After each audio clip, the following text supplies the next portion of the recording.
मुकद्दस यूहन्ना की अंजील उसका 13वां बाब और उसकी 14वीं आयत में बहुत खूबसूरती से लिखा है, बस जब मैंने उस्ताद और खुदावंद होकर तुम्हारे पाँव धोए तो चाहिए कि तुम भी एक दूसरे के पाँव धोया करो।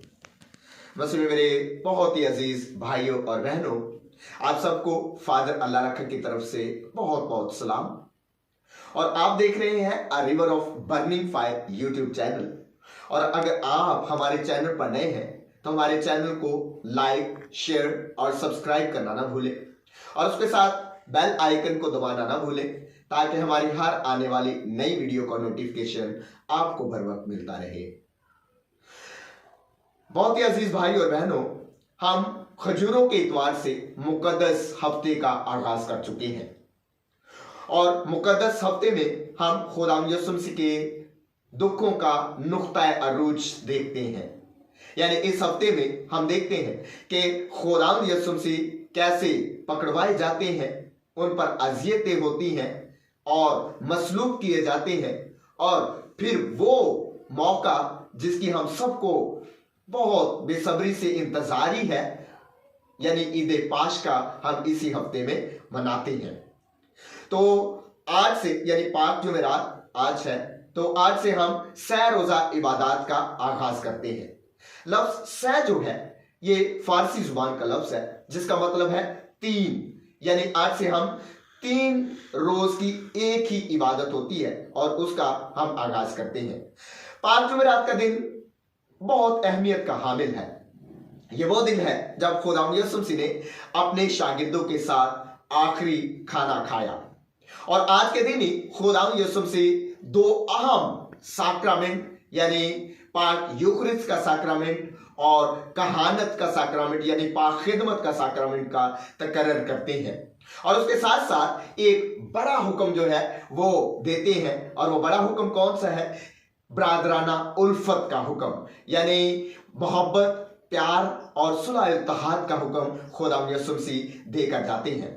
इससे पहले कि हम इन 3 पॉइंट्स पर आए, मैं आज की पहली तलावत जो खुरूज की किताब में से ली गई है, बड़ी खूबसूरत तलावत है और मैं वो आपके सामने वजाहत करना चाहूंगा, उसको आपके सामने रखना चाहूंगा।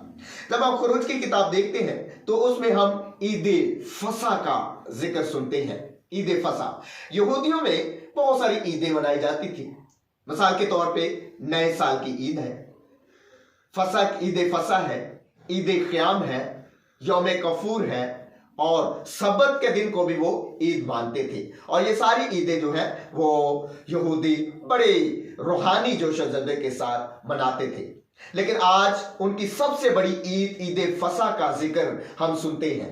ईद फसा वो यादगारी है जब मौत का फरिश्ता बनी इस्राएल के घरानों में से गुजरता है, और जब ये बात बयान की जाती है कि खुदा जब मूसा से हम कलाम होता है और ये फरमाता है कि मैं आज रात मिस्र के तमाम घरों में से गुजरूंगा और मिस्रियों के तमाम पलोठों को कत्ल करूंगा, तो आज आपने क्या करना है? बनी इस्राएल को हुक्म देता है कि आपने बर्रा ज़बह करना है, और बर्रा ज़बह करते ही उसका खून जो है वो अपनी चौखटों पर लगा देना है। और जैसे ही मौत का फरिश्ता तुम्हारे दरवाजों में से गुजरेगा और जब वो खून देखेगा तो बनी इस्राएल के पलोठे बचे रहेंगे और मिस्र के पलोठे जो है वो मार दिए जाएंगे, कत्ल कर दिए जाएंगे। और ये बहुत बड़ा वाकया है जो हिस्ट्री में रूनमा हुआ है, जो तारीख में रूनमा हुआ है, और इस वाक्य की याद को बनी इस्राएल ताज़ा करते हैं और हर साल जो है वो ईद फसा मनाते हैं।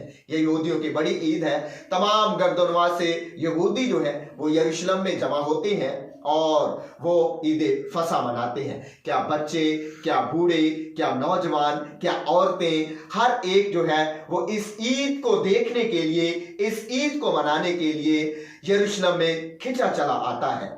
तो ये ईद यहूदियों के नजदीक बहुत ही अहमियत की हामिल है। अगर देखा जाए तो ईद फसा जो है वो पाक यूखरिस्त का खैमा है, पेश खैमा है। और आज हम देखते हैं कि खुदावंद यीशु मसीह भी अपने शागिर्दों के साथ आखिरी खाना खाते हैं। आज के इंजील मुकद्दस बड़ी खूबसूरत है जो मुकद्दस यूहन्ना की इंजील उसके 13वें बाब में से ली गई है। खुदावंद यीशु मसीह अपने शागिर्दों के साथ आखिरी खाना खाते हैं और जब आखिरी खाना खाते हैं तो 3 साक्रामेंट जो है वो मुकर्रर करते हैं। 2 तो साक्रामेंट है और एक जो है वो हुक्म दिया गया है जो बरादराना उल्फत का हुक्म है। हम देखते हैं कि पहला साक्रामेंट जो है वो पाक यूकरिस्ट का साक्रामेंट है। मैंने अभी बताया कि ईद फसा जो है वो पाक यूकरिस्ट का पेशखैमा है और आज खुदा यीशु मसीह ने जब पाक यूकरिस्ट का साक्रामेंट मुकर्रर किया है तो हम साथ ही साथ यूकरिस्ट के बारे में भी थोड़ी सी बात करते चलें कि पाक यूकरिस्ट जो है वो हमें खुदा से मिलाती है।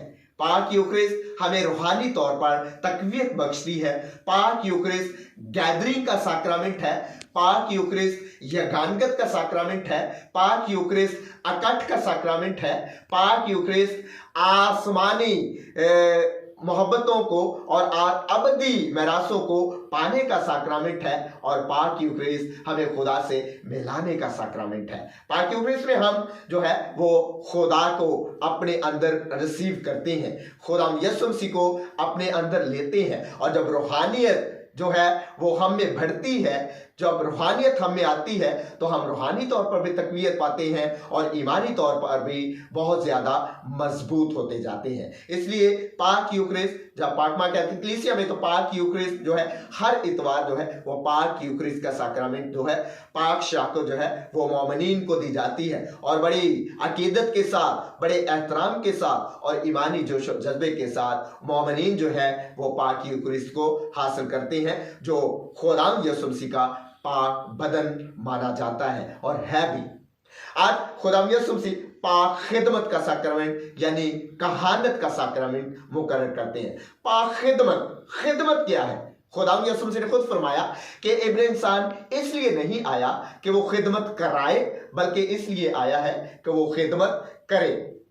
खुद खुदावंद यीशु मसीह ने अपनी जिंदगी में खिदमत का जो है वो नमूना दिया है, खिदमत जो है वो की है। जहां कहीं भी गया है खुदावंद यीशु मसीह ने अपने आप को हलीम और फरोतन बनाया है, अपने आप को मार डाला है, अपने आप को खत्म किया है, अपने आप को छोटा बनाया है और अपने आप को हलीमी और फरोतनी के जरिया से दूसरों को नमूने के तौर पे पेश किया है। आज खुदावंद यीशु मसीह अपने शागिर्दों के पांव धोकर जो है वो आला ज़र्फी का जो है और हलीमी और फरोतनी का जो है वो आला नमूना पेश करते हैं। पांव धोना जो है वो यहूदियों में बड़ी एक अच्छी रवायत मानी जाती थी। जब भी यहूदियों में कोई भी मेहमान आता था तो वो उसके पांव धोया करते थे। तारीख में हम देखते हैं कि बाप इब्राहिम जब उसके पास फरिश्ते आते हैं और बाप इब्राहिम जो है वो उनके पांव धुलवाता है और उनके लिए खाना तैयार करता है और उनको अपने घर में खुशामदीद कहता है। और इसकी मिसाल हम लेते हैं, हम पढ़ेंगे खरूज की किताब उसका 18वां बाब। उसमें हम देखते हैं कि बाप इब्राहिम जो है वो फरिश्तों की ज़ियाफत करता है। तो मुकद्दस तकवीन की किताब उसका 18वां बाब उसकी हम आयत नंबर 3, 4 और 5 पढ़ेंगे। बहुत खूबसूरत आयत है। इसमें हम देखेंगे कि बाप इब्राहिम भी अपने आप को खादम बनाता है। वो जो कौमों का बाप है, वो जो उम्मतों का बाप है कहलाता है, वो जो ईमानदार है, वो जो ईमानदारों का बाप कहलाता है, वो भी अपने आप को खादम यहाँ पे कहता है। तो ये पाक खिदमत के साक्रामेंट से मैं रिलेट करने की कोशिश कर रहा हूँ। तो यहाँ पे बड़ी खूबसूरती से लिखा है तकवीन उसका 18वां बाब उसकी 3री आयत से मैं पढ़ूंगा। और बोला कि ऐ मेरे आका, अगर मुझ पर तेरे करम की नजर है तो अपने खादम के पास से चले ना जाएं कि मैं थोड़ा सा पानी लाता हूं और आप अपने पांव धोकर दरख्त के नीचे आराम करें। यानी अपने पांव धोकर, पांव धोने की बात भी आ गई है और खादम बनने की या अपने आप को हलीम और फरोतन बनाने की बात भी इसमें बयान कर दी गई है।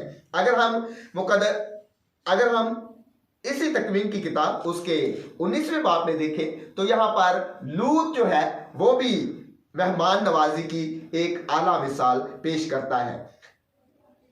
तकवीन की किताब उसके 19वें बाब उसकी पहली और दूसरी आयत में ही हमें ये बात वाज़ेह तौर पर बयान कर दी गई है। यहां पे लिखा है, और वो 2 फरिश्ते शाम को सदूम आए और लूत सदूम के फाटक पर बैठा था और उन्हें देखकर उठा और उनके इस्तकबाल को गया और अपना सर जमीन तक झुकाया और कहा कि ऐ मेरे आकाओ, अपने खादम के घर चलो और वहां रात काटो, अपने पांव धो लो और सुबह को अपनी राह लेना। और उन्होंने कहा, नहीं, हम चौक में रात काटेंगे। यानी ये कि वो भी उनके पांव धुलवाना चाहता है, उनकी खिदमत करना चाहता है, उनको खुशामदीद कहना चाहता है, और ये कि वो उनको अपने आका कहता है। यानी आप खादम बनता है, जमीन तक झुकता है और उनको अपने आका कहता है। यानी ये यहूदियों में दस्तूर था कि वो मेहमानों की बहुत खिदमत करते थे और हर आने वाले मेहमान के पांव धुलाते थे। तो आज खुदाम यसुम मसीह ने अपने शागिर्दों के पांव धोकर अपने हमें हलीमी और फरोतनी की आला मिसाल से नवाजा है। हम देखते हैं कि आज खुदाम यसुम मसीह मोहब्बत का एक बड़ा हुक्म देते हैं। हाँ, जिस तरह मैंने तुमसे प्यार किया है, तुम भी एक दूसरे से प्यार करो। प्यार क्या है? हाँ, हम देखते हैं कि प्यार को हम 2 किस्मों में तकसीम कर सकते हैं। 2 अक़साम है मोहब्बत की। एक तो है मजाजी मोहब्बत और एक इश्क, इसे कह सकते हैं। एक मजाजी इश्क है और एक अलाही इश्क है। यह इन इंग्लिश में हम कहें तो एक कंडीशनल है और एक अनकंडीशनल। जब हम कंडीशनल लव की बात करते हैं, प्यार की बात करते हैं, तो कंडीशनल में आ जाता है बहुत सारी डिमांड्स पाई जाती हैं, बहुत सारे इरादे पाए जाते हैं, बहुत सारी ख्वाहिशातें पाई जाती हैं। और हम देखते हैं कि जो कंडीशनल प्यार है, हम इस दुनिया में कंडीशनल प्यार देखते हैं जिसे कहते हैं मतलबी मोहब्बत। हाँ, मतलब निकल गया तो पहचानते नहीं। यानी जब मतलब निकल जाता है तो हम अपनी दोस्तियां छोड़ देते हैं, हम अपने उस मोहब्बत को भूल जाते हैं जो हम एक दूसरे से करते हैं। तो क्या है कि हमारी इस दुनिया में यही जो है कंडीशनल लव जो है, यही दुनिया में प्रवेल कर रहा है। और मतलब का मोहब्बत, हर मोहब्बत में ख्वाहिशात पाई जाती हैं, हर मोहब्बत में मुतालबा पाया जाता है, हर मोहब्बत में जो है वो हम देखते हैं कि मतलब पाया जाता है। अगर मतलब निकल जाता है तो तू कौन और मैं कौन का मोहब्बत यहाँ पे चल रही है। दूसरे तरफ हम देखते हैं कि अनकंडीशनल लव है। अनकंडीशनल यानी वो इलाही इश्क जो बहुत सारे सूफिया कराम ने किया, वो इलाही इश्क जो खुदा ने हमसे किया, वो इलाही इश्क जो यीशु ने अपने बाप से किया, और वो इलाही इश्क जो खुदा यीशु मसीह ने हमसे किया। इससे ज्यादा प्यार और कोई नहीं करता कि अपनी जान अपने दोस्तों के बदले दे दे। ये खुदा यीशु मसीह का अनकंडीशनल लव ही था। ये खुदा यीशु मसीह का वो मोहब्बत थी जिसमें उसने अपने आप को कुर्बान कर दिया। बहुत दफा हम कहते हैं कि ये अनकंडीशनल है, इसमें मतलब नहीं पाया जाता, इसमें मुतालबा नहीं पाया जाता, इसमें ख्वाहिशातें नहीं पाई जाती। लेकिन मैं बहुत दफा ये कहता हूं कि इसमें भी मतलब और ख्वाहिशात पाई जाती हैं। ये है तो अनकंडीशनल, खुदा ने हमसे किया है तो अनकंडीशनल, लेकिन इसमें भी ख्वाहिशातें हैं, इसमें भी मुतालबा है। इसमें मुतालबा क्या है? इसमें मुतालबा यीशु हमसे करता है। मुतालबा क्या है? यीशु हमसे ये फरमाता है कि हम उसको वक्त दे दें। मुतालबा है खुदा यीशु मसीह का, हम उसको वक्त दे दें, हम उसको साफ दिल पेश करें। हाँ, साफ दिल क्या है? यानी अपने दिल से तमाम तरह की कुफ्र को निकाल के, अपने दिल से तमाम तरह की नफरतों को निकाल के, अपने दिल से बदियों को निकाल के, अपने दिल से तमाम तरह के हसद को निकाल के हम साफ दिल जो है वो खुदा यीशु मसीह को पेश करें। और दूसरे नंबर पे वो हमसे जो है वो वक्त चाहता है। वक्त चाहिए, क्योंकि हम जो है इस दुनिया में रहते हुए हमने अपने मसरूफियात को इतना बढ़ा लिया है, हमने अपने आप को इस कदर दुनियावी कामों में मसरूफ कर लिया है कि हम वो वक्त खुदा यीशु मसीह को दे नहीं पा रहे।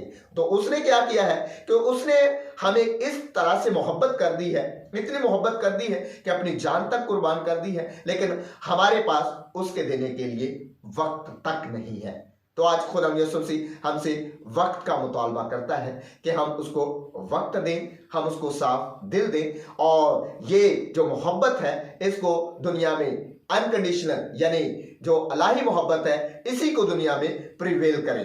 हाँ, ये इलाही मोहब्बत हम देख सकते हैं कि हॉरिजॉन्टल और वर्टिकल है। हॉरिजॉन्टल यानी खुदा ने बेटे खुदाम यीशु मसीह से की, यानी ऊपर से मोहब्बत नीचे को। हाँ, खुदा ने अपने बेटे खुदाम यीशु मसीह से की, खुदाम यीशु मसीह ने हमसे की और फिर खुदाम यीशु मसीह ने वर्टिकल मोहब्बत का जो है वो हमें हुक्म दे दिया। वर्टिकल यानी ये जो अमूदी मोहब्बत है, इंसानों से इंसानों को मोहब्बत, इंसानों से इंसानों के लिए प्यार, यानी एक इंसान दूसरे इंसान से प्यार करें और यही जो है वो खुदा यीशु मसीह का हुक्म है। तो आज जब हम काहिनों की ईद मनाते हैं तो इस ईद के मौका पर मैं अपने रूहानी चौपान पोप साहब, हमारे जो रोम में है पोप साहब, वो भी एक काहिन है। हाँ, पोप का रुतबा तो बहुत बड़ा है लेकिन वो है काहिन, और काहिन पोप साहब, उसके बाद कार्डिनल्स है हमारे विश्व में है। हाँ, हमारे पाकिस्तान में जो बिशप साहबान है, हमारी डायसिस का जो चौपाने आला है और हमारी डायसिस में जितने भी प्रीस्ट है, काहिन है, मैं उन सबको जो है वो दिल की अथाह गहराइयों से आज का दिन बहुत बहुत मुबारक कहता हूं। और साथ ही साथ मैं तमाम मोमिनीन को एकदम फिर भावर करवाना चाहता हूं कि आप खुदाम यीशु मसीह के हुक्म पर अमल करें, और उसका हुक्म यह है कि हम एक दूसरे से मोहब्बत करें। तो उम्मीद करता हूं कि आप हमेशा खुदा यीशु मसीह के कलाम पर अमल करेंगे, उसके कलाम से मुनव्वर होंगे, उसके कलाम से रोशनास होंगे, और जब हम अमल करते हैं, सुनते हैं, तो हम मुबारक कहलाते हैं। और इसलिए आए हम मुबारक बने ताकि उस मिरास को पा सके जो उसने हमारे लिए तैयार की है। मसीह मसीह खुदावंद के वसीले से आमीन।